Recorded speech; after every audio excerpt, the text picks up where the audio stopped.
Scots have been making potting mixes and fertilisers for years, and I've come to their site in Sydney to see how it's all done and to see how they're doing their bit for the planet.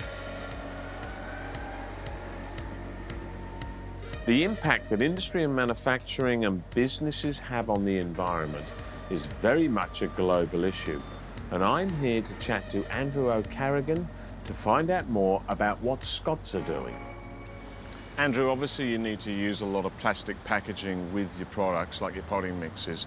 Plastic waste is such a global issue now. What are you doing to recycle? So our company's taken on the partnership with RedCycle. This is an organisation that will actually help us to take those soft plastics and actually turn them into a product at the end. So we know we're not putting them back into landfill. So customers, when they buy our bags, they'll start to begin to see the RedCycle symbol on the back. They can always look up RedCycle and find their nearest outlet to take them to. You can take them to your major supermarket chains.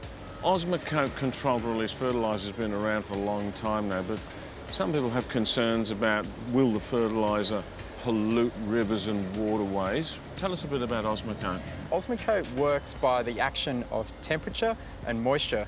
So as the temperature rises, more water is taken on and the Osmocote will start to swell and push out. The coating around it is a soy-based coating, so it's a naturally derived product. And when it breaks down, it only releases the nutrition as the plant needs it. So you won't find that you get that heavy leaching out of the pot and that potential to cause pollution in our environment. Now, your potting mixes, what goes into them and where do you get the raw materials from? So Osmocote potting mixes, they're the ones that you're going to see in all of the Bunnings stores. These mixes are derived from pine bark. And we're using pine bark because it's actually a sustainable material that we've brought from the forest, we've crushed it, we've graded it, and we've composted it, and then we've brought it in to make our potting mixes here. So we've got sustainable pine forests all around Australia.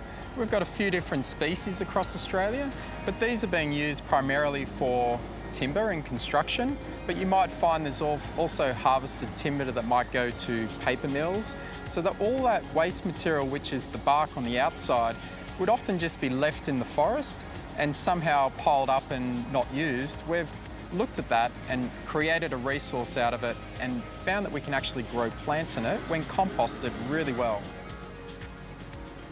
Isn't it great to see what used to be considered waste materials being reused in a positive and sustainable way?